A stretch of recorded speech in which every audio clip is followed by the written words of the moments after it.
मंदिर में जाकर जल चढ़ाते हैं तो खड़े खड़े चढ़ाएं कि बैठ कर चढ़ाएं? बहुत ध्यान देना साहब।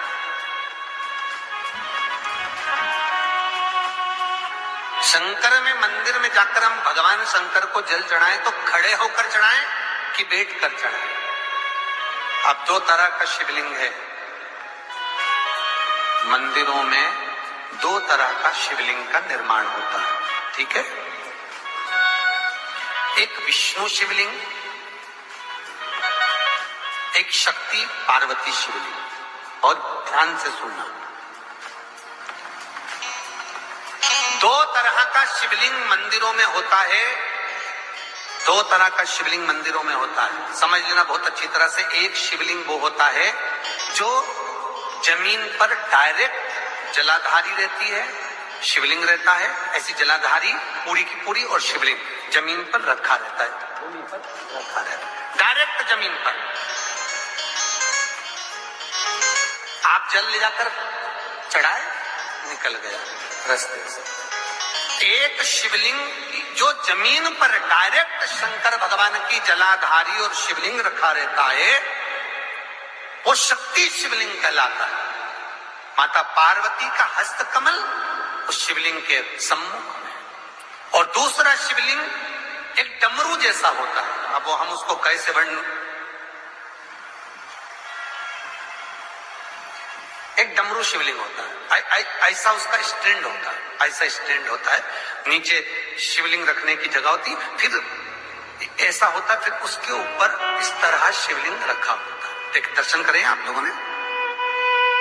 अब फिर इसके ऊपर शंकर भगवान का शिवलिंग रखा होता है, ठीक है? इस तरह का जो शिवलिंग होता है, एक डायरेक्ट नीचे रखा हुआ शिवलिंग, और एक भगवान जो नीचे डमरू जैसी आकृति होती है, इस पे जो डमरू जैसा जो भाग बना होता है, ये भगवान विष्णु का हस्तकमल है, और ऊपर का जो भाग है वो भगवान ब्रह्मा का हस्तकमल है। इसको विष्णु शिवलिंग कहते हैं।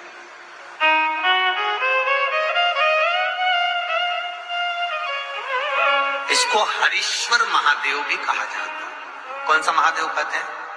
हरि सर्वेश्वर महादेव, हरीश्वर महादेव भी कहते हैं, हरि सर्वेश्वर भी कहते हैं। तो डमरू जैसा जो शिवलिंग का निर्माण हुआ है मंदिर में, अगर शिवलिंग ऊंचा है, शिवलिंग थोड़ी सी हाइट पर है, ऊंचाई पर है, और डमरू जैसा भाग फिर उसके ऊपर जलाधारी के बाद शिवलिंग निर्माण किया गया है, तो वो विष्णु शिवलिंग कहलाएगा, वो हरीश्वर शिवलिंग कहलाएगा, वो हरि वंश शिवलिंग कहलाए, हरीश्वर कहलाए। और जो डायरेक्ट सीधे जो रखा हुआ है, 12 ज्योतिर्लिंग के अगर आप दर्शन करेंगे तो कहीं पर भी आपको विष्णु शिवलिंग नहीं मिलेगा, केवल एक नागेश्वर को छोड़कर। कहां पर छोड़कर? जम के बोलिए, केवल एक नागेश्वर। नागेश्वर को छोड़कर बाकी के जितने 12 ज्योतिर्लिंग में शिवलिंग के दर्शन करोगे, सब शक्ति शिवलिंग मिलेंगे, सब जमीन पर। आप जितने भी देखेंगे, काशी का देखेंगे, महाकालेश्वर देखेंगे, तो डायरेक्ट जमीन पर जलाधारी बनी है महाकाल बाबा की, डायरेक्ट जमीन पर बनी है, कोई ऊंचाई नहीं है, डायरेक्ट जमीन पर फिर शिवलिंग है। ओमकारेश्वर देख लीजिए, ममलेश्वर देख लीजिए, आप चाहें तो विश्वनाथ देख लीजिए, डायरेक्ट जमीन पर। सोमनाथ देख लीजिए, डायरेक्ट जमीन पर। केदारेश्वर देख लीजिए, डायरेक्ट जमीन पर। भीमाशंकर, वैद्यनाथ, डायरेक्ट। आप वेदनाथ जी के लाइव प्रसारण कभी चालू कर देखना, डायरेक्ट जमीन पर, डायरेक्ट। तो जितने भी शिवलिंग हैं सारे के सारे शक्ति शिवलिंग हैं। जो डमरू के भाग पर रखा हुआ है वो हरीश्वर शिवलिंग, विष्णु के हस्त कमल पर जो रखा है, तो शास्त्र कहता है आप शक्ति शिवलिंग का जब जब अभिषेक करें, बहुत ध्यान रखना अपनी जिंदगी में इस प्रसंग को, जो शक्ति शिवलिंग हो उस पर जब भी जल चढ़ाना तो बैठकर चढ़ाना, बैठकर चढ़ाना।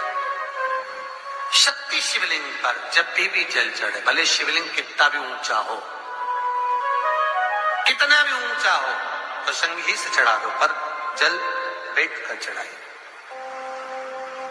भले शिवलिंग ऊपर है, पूरा तरह से हाथ नहीं पहुंचा, जैसे सोमनाथ जी में शिवलिंग कितना बड़ा है, महाकालेश्वर का शिवलिंग कितना बड़ा है, तो उसको तो बैठकर स्नान नहीं करा सकते। भले शिवलिंग कितना भी ऊंचा हो, पर अगर भूमि टच है, शिवलिंग अगर भूमि टच है, शक्ति शिवलिंग है, तो भले आधा शिवलिंग नहाए, आधे पर पानी जाए, पर बैठ कर ही स्नान कराया जाता है।